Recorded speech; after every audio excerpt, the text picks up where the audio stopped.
Physics का chapter 5 laws of motion, quick revision लेंगे, one shot video के लिए रिकॉर्डिंग कर रहे हैं हम लोग। ठीक है, स्टार्ट करते हैं। सबसे पहले स्टार्ट करते हैं फोर्स क्या होता है। फोर्स क्या होता है? External agent that can change the shape और size of the body. Any external agent that can change the shape and size of the body. जैसे ये मार्कर है, इस मार्कर पे मैं अगर फोर्स लगा दूं, ज्यादा फोर्स लगा दूं तो ये टूट जाएगा, तो इसी को हम क्या बोलेंगे? इसी को बोलेंगे फोर्स। तो ठीक है, आपने पहले पढ़ा होगा एनी पुश और pull is also called what? Force. ठीक है, तो फोर्स की अगर बात करते हैं तो देखो सिंपल है। कोई सी बॉडी है, इस बॉडी पर मैंने क्या कर दिया? इस बॉडी पर मैंने लगा दिया फोर्स। क्या कर दिया बेटा? Force applied. अब इस बॉडी का शेप क्या हो गया? चेंज हो गया, कुछ इस शेप में ये बॉडी आ गई, तो इसको हमने क्या कह दिया? फोर्स कह दिया। क्या कह दिया इसको? फोर्स। मैं लिख देता हूं यहाँ पे definition, any external agent that can change shape and size of object. Okay, इसका यूनिट क्या होता है? इसका यूनिट होता है न्यूटन। ठीक है, force is equal to ma, इससे भी रिप्रेजेंट करते हो आप। ठीक है, चलिए नेक्स्ट चलते हैं। नेक्स्ट टॉपिक है हमारा इनर्शिया। नेक्स्ट टॉपिक हमारा क्या है? इनर्शिया। इनर्शिया क्या होता है? The property of body to resist change. The property of, ये एक प्रॉपर्टी है, इसको मैं लिख देता हूं, the property of body to resist change. किसी भी चेंज को रोकने वाली जो प्रॉपर्टी होती है ना, इज कॉल्ड इनर्शिया। ठीक है, किसी भी बॉडी के होने वाले चेंज को रोकने वाली जो प्रॉपर्टी होती है उसी को इनर्शिया। जैसे बैठे हो, बैठे रहने का मन करता है, उठने का मन नहीं करता, वो जो आलस होता है ना, उसी को हम इनर्शिया कहते हैं। ठीक है, आलस की बात नहीं करते हैं यहाँ पर। ठीक है, जैसे कोई भी ऑब्जेक्ट मोशन में नहीं है, रेस्ट में है, तो वो रेस्ट में रहना चाहती है, तो क्या कहते हैं? अपने इनर्शिया को बरकरार रखना चाहती है, तो इसी को हम क्या कहते हैं? इनर्शिया कहते हैं। हमारा नेक्स्ट टॉपिक रहेगा, उसके पहले हम बता देते हैं इनर्शिया 3 टाइप के होते हैं। ठीक है, पहला हो जाएगा inertia at rest, inertia at motion और इनर्शिया एट डायरेक्शन। ठीक है, मैं लिख देता हूं रेस्ट, दूसरा इनर्शिया ऑफ मोशन और तीसरा है आपका इनर्शिया ऑफ डायरेक्शन। जरा देखिएगा, एक एक एग्जांपल दोनों के लिए लेता हूँ। रेस्ट मतलब कोई भी बॉडी रुकी है, वो चलना नहीं चाहती। ठीक है, इनर्शिया ऑफ रेस्ट।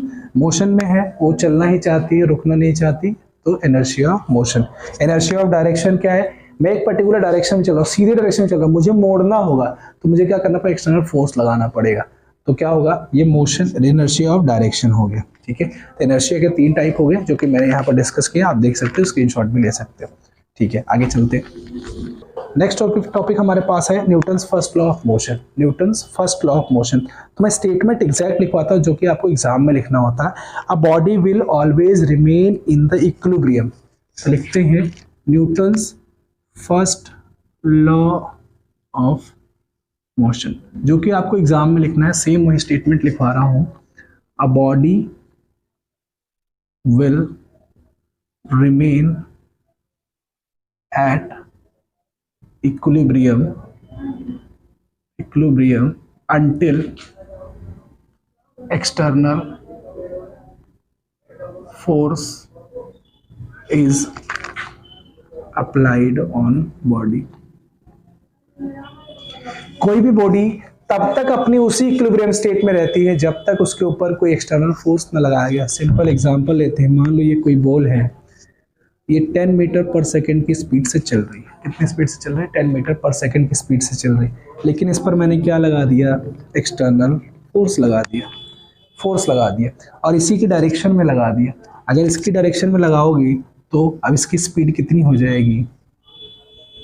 15 मीटर पर सेकंड की स्पीड क्या हो गई? इंक्रीज हो गई, क्योंकि क्या कहें अपना, आपने एक फोर्स लगा दिया उसी की डायरेक्शन। अगर आप इसके अपोजिट फोर्स लगाते हो, यहाँ पर 5 न्यूटन का फोर्स लगा देते हो, तब इसकी स्पीड कितनी हो जाएगी? 5 मीटर पर, क्यों? क्योंकि आपने एक अपोजिट फोर्स लगाया। ठीक है, तो न्यूटन्स का फर्स्ट लॉ ऑफ मोशन था, न्यूटन का फर्स्ट लॉ ऑफ मोशन। अगला टॉपिक है हमारा मोमेंटम। मोमेंटम क्या होता है फटाफट देखते हैं। मोमेंटम की अगर हम बात करते हैं, momentum is the product of mass and velocity. जरा देखिएगा, प्रोडक्ट को P से रिप्रेजेंट करते हैं, सॉरी मोमेंटम को P से रिप्रेजेंट करते हैं, P is equal to M into V, P is equal to M into V. तो देखिएगा, ठीक है, तो मोमेंटम पता चल गया। और मोमेंटम बराबर क्या होता है, अगर हम मोमेंटम में चेंज निकालेंगे तो P final minus P initial. जरा ध्यान दीजिएगा, मोमेंटम में चेंज आप ऐसे निकाल सकते हो, ठीक है। अब एक चीज और बता देता हूँ, rate of change of momentum is also called force. इसी को हम फोर्स भी कहते हैं, rate of change of momentum को हम क्या कहते हैं, फोर्स भी कहते हैं। अगले टॉपिक की अगर हम बात करते हैं, अगला टॉपिक हमारा है इम्पल्स। इम्पल्स क्या होता है, when force is applied for some time, अगर कुछ देर के लिए, मैं लिख देता हूं, when force is applied for some time, when force is applied for some time, ठीक है, तो आप इसको क्या बोलते हैं, इम्पल्स बोलते हैं, इज कॉल्ड इम्पल्स। देखिए, इम्पल्स को J से रिप्रेजेंट करते हैं, किससे रिप्रेजेंट करते हैं, J से रिप्रेजेंट करते हैं। J बराबर force applied for some time, J बराबर force applied for some time, तो J बराबर क्या हो जाएगा बेटा, F डेल T। J को क्या रिप्रेजेंट करते हैं हम लोग, J को रिप्रेजेंट करते हैं इम्पल्स। इसका यूनिट अगर हम देखें तो क्या हो जाएगा, न्यूटन सेकेंड। क्या हो जाएगा, न्यूटन सेकेंड, क्योंकि F बराबर न्यूटन, T बराबर सेकेंड, ठीक है। अगला, इसमें एक चीज और देखिएगा, rate of change of momentum है, F बराबर क्या होता है, J बराबर क्या हो जाएगा, del P by del T, क्योंकि F बराबर क्या होता है, F बराबर मैंने अभी लिखवाया डेल P अपॉन में del T into del T cancel हो जाएगा, J बराबर क्या हो जाएगा, डेल P। तो इम्पल्स बराबर क्या हो जाएगा, चेंज इन मोमेंटम, क्या हो जाएगा, चेंज इन मोमेंटम, ठीक है। इम्पल्स बराबर क्या हो जाएगा, चेंज इन मोमेंटम, देखिएगा, ठीक है। आगे चलते, Newton's second law of motion, जरा देखिएगा, ठीक है। The rate of change of momentum is directly proportional, the rate of change of momentum is directly proportional to the force applied, simple समझिएगा, and it is in the direction of applied force, it is in direction of force applied, it is in direction of force applied। जरा देखिएगा, तो del P upon del T, rate of change of momentum, this is called the rate of change of momentum is directly proportional to the force applied, rate of change of momentum is directly proportional to the force applied। देखिएगा, F proportion to, इसको हम del P by del T भी लिख सकते हैं। अब proportion को हटाएंगे, प्रोपोर्शन को हटाने के लिए हम यहाँ पे कांस्टेंट यूज करते हैं, K del P by del T। मैं लिख देता हूँ, यहाँ पर K की वैल्यू क्या ले लेता हूँ, 1 ले लेता हूँ, तो बराबर क्या हो जाएगा, del P by del T। जरा देखिएगा, अब आप समझते हो P बराबर क्या होता है, M इंटू वी। अब डेल P बराबर क्या हो जाएगा, M into del V। Del यहाँ पर M में क्यों नहीं लगा, क्योंकि मास है, मास कांस्टेंट होता है, ठीक है। डेल P बराबर M डेल V, तो मैं यहाँ पे क्या लिखता हूँ, आगे लिखते हैं, F is equal to del P by del T, F बराबर M डेल V अपॉन में डेल T। अब देखिएगा, अब आप जानते हो डेल V अपॉन में डेल T क्या होता है, A। F बराबर क्या हो जाएगा, M, और इसकी जगह पे A, तो ये आ गया, force is equal to product of the mass and acceleration, force is equal to product of the mass and acceleration, ठीक है। ये हमारा था Newton second law of motion. Okay, next चलेंगे, अगला टॉपिक है हमारा Newton third law of motion. Newton third law of motion क्या कहता है, Newton third law of motion कहता है, every action there is equal and opposite reaction. तो लिखते हैं पहले, Newton's third law of motion. तो every action there is, for every action there is opposite and equal reaction, there is opposite and equal reaction। हम लोग बोल सकते हैं F A B is equal to minus of F B A, minus of F B A, दोनों की direction opposite होती। मान लो मैं इस दीवार पे फोर्स लगाता हूं तो ये दीवार मुझ पर एक फोर्स लगाती। मान लो मेरे हाथ से लगाया गया फोर्स एफ ए है और ये दीवार मुझ पर फोर्स लगा रही है एफ बी। देखिए मैं एफ ए फोर्स लगा रहा हूँ किसके ऊपर, बी के ऊपर, एफ ए फोर्स लगा रहा हूँ बी के ऊपर, और दीवार है मुझ पर एफ बी फोर्स लगा रही है किसके ऊपर, ए के ऊपर, ए जो मेरा हाथ है। तो सिंपल फंडा समझ में आया आपको, ए मेरा हाथ है, बी दीवार है, मैं ए से बी पर फोर्स लगा रहा हूँ तो मैं यहाँ पे लिख देता हूँ ए टू बी, और ये बी मेरे से, बी मेरे ऊपर फोर्स लगा रहा था बी टू ए, ठीक है। तो every action there is a equal and opposite reaction, that is called what, Newton's third law of motion. Simple है, यही स्टेटमेंट आपको एग्जाम में लिखनी है और यही लिखना है, ठीक है। और ये मोमेंट, ये जो फोर्स होता है ये किसके फॉर्म में, तो पेयर में होते हैं और ये एक दूसरे को रिपल कैंसिल आउट नहीं करते, ये एक दूसरे को कैंसिल आउट नहीं करते, तो ध्यान दीजिएगा। नेक्स्ट टॉपिक है टेंशन। टेंशन क्या होता है बेटा, the resistive change in string, resistive change in string, resistive change in string. String मतलब क्या होता है, रस्सी, रस्सी या फिर खींचने वाली रस्सी, उसको स्ट्रिंग बोलते हैं। अगर स्ट्रिंग को खींचोगे, मान लो ये कोई सी स्ट्रिंग है, मैं इसको यहां से पकड़ के इसमें कोई पत्थर से बना के घुमा रहा हूं, तो इसको, इसमें क्या आएगा, इसमें स्ट्रेन आएगा, क्या आएगा इसमें, इसमें आएगा टेंशन, जिसको स्ट्रेन को हम टेंशन बोलते हैं। तो समझिएगा, ठीक है, ये पर्टिकुलर मूवमेंट करेगी, तो ध्यान दीजिएगा। resistive change in string is called what, tension, resistive change in string is called what, tension, और it always acts away from the body, it always acts away from the body। मान लो ये body है और ये इससे दूर काम करती है, हमेशा इससे दूर काम करती, मैं लिख देता हूं always acts away from body, always acts away from body। Okay, next है हमारा फ्रिक्शन। फ्रिक्शन क्या होता है, फ्रिक्शन की डेफिनेशन लिखिएगा, यहां पे लिख देता हूं मैं, it is an opposing force, it is an opposing, ये कैसा फोर्स है, एक अपोजिंग फोर्स है, always acts parallel to the surface of contact, always acts parallel to the contact of surface, ठीक है। ये एक अपोजिंग फोर्स है, ठीक है। जैसे मान लीजिए ये आप हो, ये आप चल रहे हो सरफेस पे इस दिशा में, और लेकिन फ्रिक्शन फोर्स किस दिशा में लगेगा, हमेशा इस दिशा में लगेगा। ये आप फोर्स लगा रहे हो चलने के लिए आगे की दिशा में, और फ्रिक्शन फोर्स हमेशा अपोजिंग दिशा में लगेगा। तो ये एक ऐसा फोर्स है तो जो अपोजिंग फोर्स होता है, और ये पैरेलल ही लगता है, एक दूसरे के पैरेलल लगता है, इंटरसेक्ट नहीं करता, पैरेलल फोर्स लगता है, ठीक है। तो ध्यान दीजिएगा, इसके दो टाइप होते हैं। इसके कितने टाइप होते हैं, दो टाइप। पहला होता है स्टैटिक फ्रिक्शन और दूसरा होता है काइनेटिक फ्रिक्शन। एक चीज ध्यान दीजिएगा, static friction is always greater than kinetic friction. Static friction का मतलब क्या होता है, मान लीजिए ये डस्टर है, ये मेरा हाथ है, मैं इसको ऐसे घसीटते हुए लेके जा रहा हूं, this kind of friction is called what, static friction.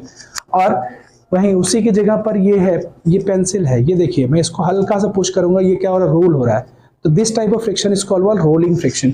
Static friction और रोलिंग फ्रिक्शन और काइनेटिक फ्रिक्शन, ये जो फ्रिक्शन होता है ये रेस्ट पोजीशन के लिए बेस्ट होता है, ठीक है। रेस्ट पोजीशन में रखने के लिए किसी चीज को ये फ्रिक्शन चाहिए हमें, और ये रोलिंग काइनेटिक फ्रिक्शन किसके लिए होता है बेटा, मोशन के लिए होता है। काइनेटिक फ्रिक्शन किसके लिए होता है, मोशन के लिए होता है। तो देखिए दोनों फ्रिक्शन के हम डिस्कस कर दिया, और ये हमेशा एक रिएक्टिव फोर्स के प्रोपोर्शनल होता है। तो यहाँ पे मैं लिखवाना चाहूंगा आपको, इट, एक चीज है, एक और डेफिनेशन लिखिएगा, इंपॉर्टेंट है ये, जरा इसी के आगे लिखेंगे, लिमिटिंग फ्रिक्शन, लिमिटिंग फ्रिक्शन, ये इंपॉर्टेंट है, ध्यान दीजिएगा जरा सा। लिमिटिंग फ्रिक्शन क्या होता है, maximum value of the static friction, इसको देखिएगा, maximum value of static friction, maximum value of static friction is called is called limiting friction. क्या बोलते हैं इसको? Limiting friction. देख लीजिएगा, स्पेलिंग मिस्टेक्स है। लिमिटिंग फ्रिक्शन, तो देखिएगा ये इसको हम एफ एस मैक्स से भी लिखते हैं। मैक्सिमम स्टैटिक फ्रिक्शन को हम क्या बोलते हैं? लिमिटिंग फ्रिक्शन बोलते हैं। ये किस पर डिपेंड करता है? ये डिपेंड करता है एक रिएक्टिव फोर्स पर। तो F S proportion to R, तो F S is equal to F S proportional to M G, F S proportional to M G, F S proportional to M G. और ये इस proportion को हटाने के लिए हम क्या करते हैं? कांस्टेंट यूज करते हैं। उस कांस्टेंट को हमने लिखता है as equal to mu, mu M G. Proportion क्या है आपका? म्यू। म्यू क्या है? Friction constant. क्या है ये? Friction constant. म्यू क्या है? फ्रिक्शन कांस्टेंट है। ठीक है, अब म्यू की वैल्यू किसके बराबर होती है? तो म्यू बराबर यहां से क्या आ जाएगा? म्यू बराबर आ जाएगा एफ एस अपॉन में एम जी। म्यू बराबर क्या हो जाएगा? एफ एस अपॉन में एम जी। ये दो टाइप का होता है, mu S for the static friction और म्यू के for the rolling friction, kinetic friction. Next हम डिस्कस करने वाले एंगल ऑफ फ्रिक्शन के बारे में। किसके बारे में? एंगल ऑफ फ्रिक्शन के बारे में। तो एंगल ऑफ फ्रिक्शन होता क्या है? It is the angle between resultant of limiting friction and the normal reaction. मैं लिख देता हूं angle between resultant and normal reaction, resultant force and normal reaction. Simple देखते हैं स्टैटिक फ्रिक्शन के लिए। मान लो कोई सा ऑब्जेक्ट है, इस पर एक ये आपका फोर्स लग रहा है, इस पर क्या लग रहा है? एक फोर्स लग रहा है, रिएक्टिव फोर्स। और ये इसका रिजल्टेंट फोर्स कहाँ है? ये रहा। रिजल्टेंट फोर्स कहाँ है? ये रहा। रिजल्टेंट फोर्स ये रहा। इन दोनों के बीच में बनने वाला जो एंगल है, इन दोनों के बीच में बनने वाला जो एंगल है, यही क्या है आपका? यही आपका क्या है? यही आपका एंगल ऑफ फ्रिक्शन है। मैं यहाँ पे लिख देता हूँ यही आपका एंगल ऑफ फ्रिक्शन है। अब देखिए यहाँ पर एक फोर्स लग रहा है, मान लो ये आपका फोर्स अप्लाइड है। ये क्या है आपका? फोर्स अप्लाइड है। और इसके अपोजिट में एक फोर्स लगेगा, ये क्या होता है? फ्रिक्शनल फोर्स होगा। क्या होगा ये? Frictional force, frictional force. ठीक है, तो इन दोनों के बीच में चलने वाला जो एंगल होता है, इसी को हम क्या बोलते हैं? Angle of friction. क्या बोलते हैं? Angle of friction. ठीक है, एक लास्ट टॉपिक और हम डिस्कस करने वाले हैं, एंगल ऑफ रिपोज। क्या देखेंगे? Angle of repose. ये स्पेशली होता है किसके लिए? इंक्लाइन प्लेन के लिए होता है। किसके लिए होता है ये? इंक्लाइन प्लेन के लिए। आप देखोगे इंक्लाइन प्लेन के लिए एंगल ऑफ रिपोज की बात हम करते हैं। तो देखिए कि सबसे पहले हम एक इंक्लाइन एंगल बना लेते हैं, इंक्लाइन प्लेन बना लेते हैं, जिस पर किसी ऑब्जेक्ट को टिका देते हैं हम। ठीक है, ये ऑब्जेक्ट है, इसका मास है mg। ठीक है, अब इसका मास क्या होगा? ग्रेविटी की डायरेक्शन में लगेगा तो ये हो जाएगा mg। और इसके दो फैक्टर करेंगे हम। ठीक है, इसके दो फैक्टर करेंगे और इसके मास फैक्टर और इसके जो हॉरिजॉन्टल कंपोनेंट होता है, इसके हॉरिजॉन्टल कंपोनेंट के बीच में बनने वाला जो एंगल होता है ना, थीटा, इसी को हम क्या बोलते हैं? एंगल ऑफ रिपोज बोलते हैं। क्या बोलते हैं इसको? Angle of repose. जरा इसको और क्लैरिफाई कर लेते हैं। तो ये बन जाएगा आपका mg cos थीटा और ये बन जाएगा आपका mg sin थीटा। और यहाँ पर एक फोर्स लगेगा, ये हो जाएगा fs, और एक ऊपर रिएक्टिव फोर्स लगेगा r। ठीक है, r। तो ये देखिए हमने बना दिया, एंगल ऑफ रिपोज के बारे में डिस्कस कर लिया। तो यार रिएक्टिव फोर्स है जो कि इसको बैलेंस बना के रखता है। उसके अपोज में ये आपका r is equal to mg cos theta हो जाएगा और fs बराबर यहाँ पे क्या हो जाएगा? mg sin theta. fs is equal to क्या हो जाएगा? mg और r इज इक्वल टू क्या हो जाएगा? mg cos theta, mg cos theta. तो देखिएगा, तो इसको हम ले लेंगे fs अपॉन में r is equal to mg sin theta upon में mg cos थीटा। देखिएगा तो mg कैंसिल हो गया, sin theta upon cos theta बराबर क्या हो गया? tan थीटा बराबर fs अपॉन में r। fs अपॉन में r पीछे बताया था fs प्रोपोर्शनल टू r, तो fs बराबर क्या हो गया था? Is equal to mu r। तो म्यू यहाँ से क्या आ गया था? fs अपॉन में r। तो यहाँ से fs अपॉन में r बराबर क्या हो जाएगा? म्यू। तो tan थीटा बराबर क्या आ जाएगा बेटा? म्यू आ जाएगा। तो tan थीटा बराबर क्या हो गया? म्यू आ गया। This is called what? तो थीटा बराबर क्या हो जाएगा? थीटा बराबर tan inverse mu. This theta is called what? This theta is called the angle of repose. इसे हम क्या बोलेंगे? Angle of repose. ठीक है, तो ये लॉज ऑफ मोशन में इतने इंपॉर्टेंट टॉपिक्स थे जिसको हमने यहाँ पे डिस्कस कर लिया। Thank you so much. अगले वीडियो में मिलेंगे किसी और चैप्टर